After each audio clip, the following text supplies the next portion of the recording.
Baby, we're living in some fucking surreal times, aren't we here, folks? So thanks to my chat group, so many of you have been talking about dividend stocks that I also find relatively intriguing when we're talking about things like Nvidia, Scott's Miracle-Gro that are just crashing off a cliff. And when we're talking about foundational stocks like some of these Canadian banks, these REITs, we're starting to see yields approach 6%, which is just unheard of since like the March 2020 crash. So we're going to be breaking a lot of that down in this video. And if it's a conversation you can appreciate, in return, I simply ask that you hit that like button, folks, because my portfolio, my God, I hope you do not look at that every day and you continue to cost average, because I'm down like another $5,000–$10,000 just in the last couple days. But if you guys want to continue this conversation after this video, you can always go to investorriches.com, get the stock market course, and you can join my chat group where we can talk 24/7, 7 days a week, baby. But take a look at commodities before we talk about these dividend stocks, guys. This is going to bode well for our wallets, as obviously this is all the inflation leading indicators. I mean, oil, gas, that's all tanking. We see that every time we fill up our cars.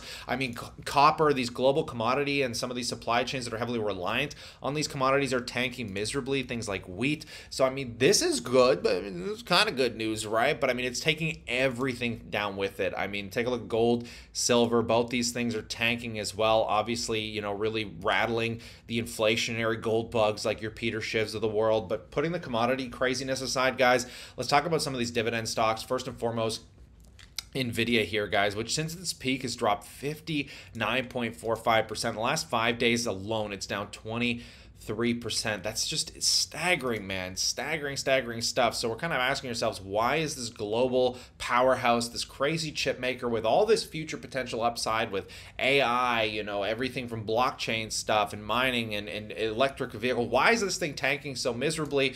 Well, there's some recent news that came out that Nvidia's stock price plummeted on Wednesday, falling 6.5% in after hours trading. The drop came off the back of news that the U.S.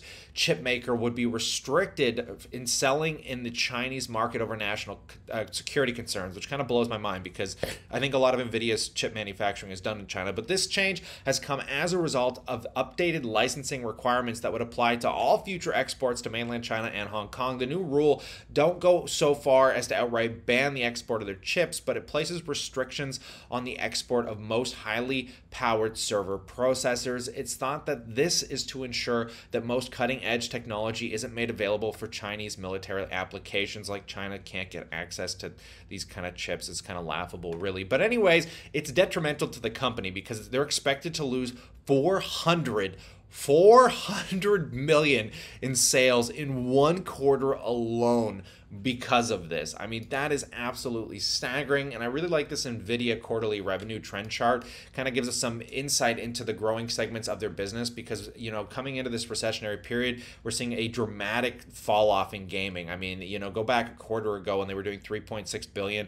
Now they're down to 2 billion in gaming sales, which is just crazy. I mean, they haven't seen that literally in over a year now. I mean, so gaming for them is just falling off a cliff. Data centers. Now, this is kind of the gem of the gems for everything from like Amazon, Apple, like these cloud services and building out these data centers has been just a booming business and continues to prove recessionary or recession proof. So we can see they actually hit record sales for the quarter in data centers. Professional visualization, don't really understand that one. Auto is blowing up, another one that is just extending into the self-driving and turning, you know, cars into robots and phones, basically. So it's nice to see that they do have some really rapidly growing segments still. But total, all in all, guys, 6.7 billion for this last quarter update versus a quarter ago where they did 8.2 billion. So this is a rapid decline in a cooling market with further regulatory, you know, a regulatory environment that is just pressuring them and costing them a lot in sales here, folks. But kind of reading into this, they do highlight the accelerating computer and AI, the pioneering work of our company, our transforming industries. Automotive is becoming a tech industry and is on track to be our next billion-dollar business. Advances in AI are driving our data center business while accelerating breakthroughs in fields from drug discovery to climate science and to robotics. So this is kind of the stuff that makes me very intrigued by Nvidia and always have been. But honestly, it's just such an overvalued stock, even at the current prices that it sits at. So I'm just going to keep an eye on it. The dividend yield obviously not nearly as attractive, but again, guys, it's Nvidia. I mean, it's Nvidia. Like, if this thing ever comes into a favorable price range, which for me would have to, I don't know, it's hard to debate. I mean, it's very left up to perspective, but I think we're going to see some continued lows in this company, and I hope we do, because like I said, it'll always be on my watch list, and you'll have to consider subscribing if I ever decide to buy it. Now let's talk about Scott's Miracle-Gro here, folks. This company is highly related to everything in my life because I grew up on a farm. My mother's a sheep farmer. What do you want me to say? I've used a lot of Scott's Miracle-Gro products, guys.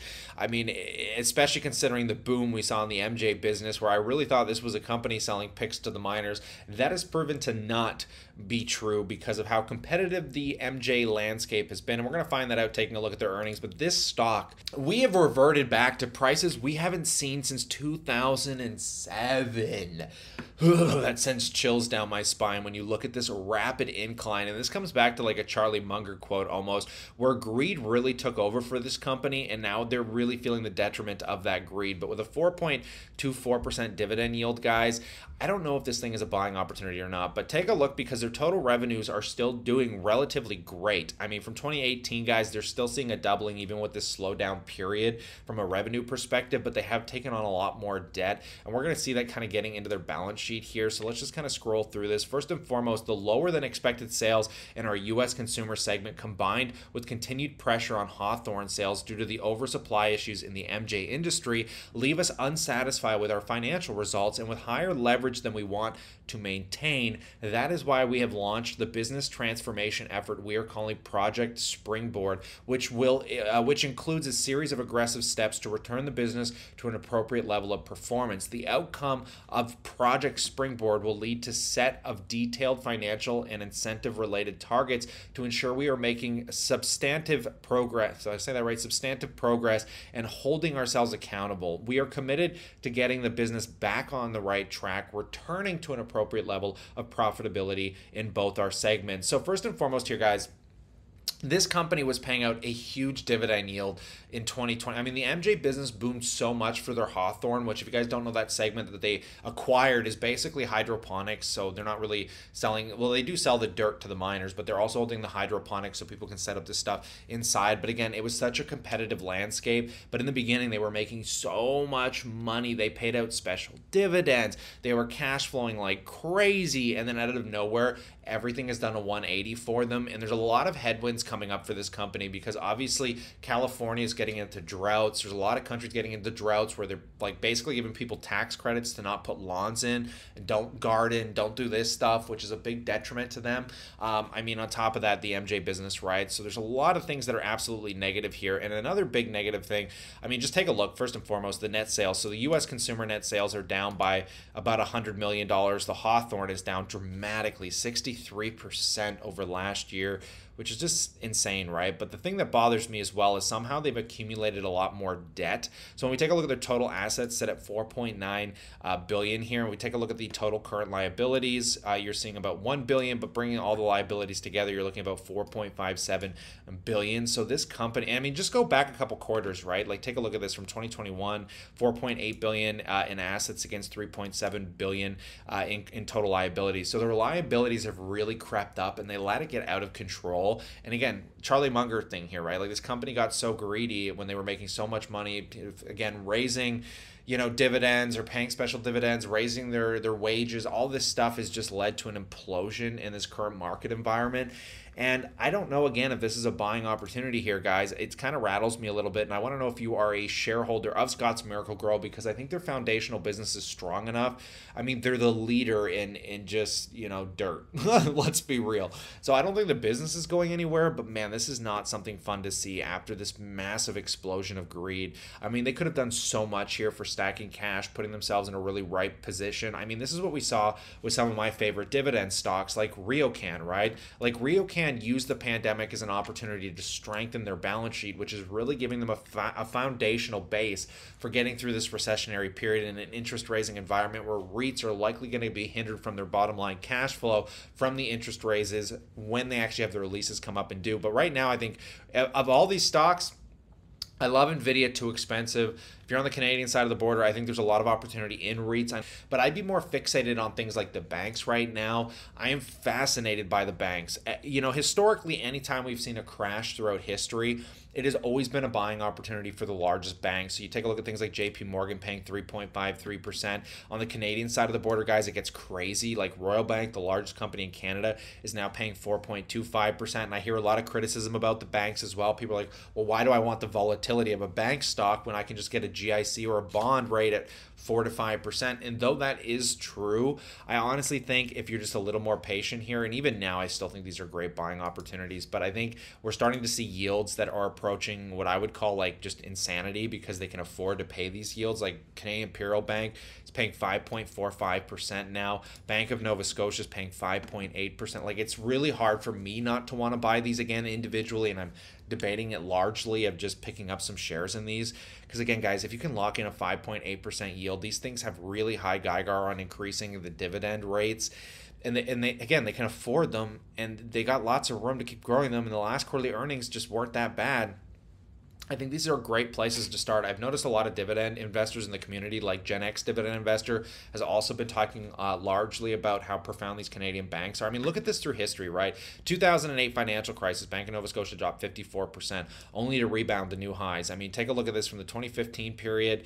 It dropped another 20-30%, again, rebounded. Again, coming into the 2020 crash, it dropped 30%, rebounded. Like, to be honest, I'm thinking about if these interest rates, or if the dividend gets high enough, I mean, why not just leverage money at this point? Most of us probably have spent most of the last little bit in this recessionary period fixing our portfolios, adding index funds, building out our emergency funds. So I feel like, hey, you know, most of us are probably in a position where you should be taking advantage of these opportunities, because if you're a dividend investor moving into retirement or looking for just passive income, I mean, this is your opportunity. And same with a lot of tech companies here. I mean, we saw a lot of splits going on with Tesla.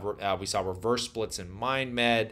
The tech industry is still getting clobbered, right? But I mean, it's not even just tech industry, it's everything now. It's everything, guys. So I am going to be continuing to buy here very soon. I'm going to probably be doing some large stock purchases, and you're going to have to subscribe because obviously I'll let you know what those stock purchases are. It's hard not to want to keep buying. This is the opportunity, guys. Just keep buying. And if you got extra money, if you can sell stuff around the house, buy as much as you can. I mean, the smart money's buying right now, I'll tell you that much, and I don't need to repeat that anymore. But let me know what you think about all of this in that comment section below. But stay cool, stay awesome, and as always, I look forward to catching you in the next one.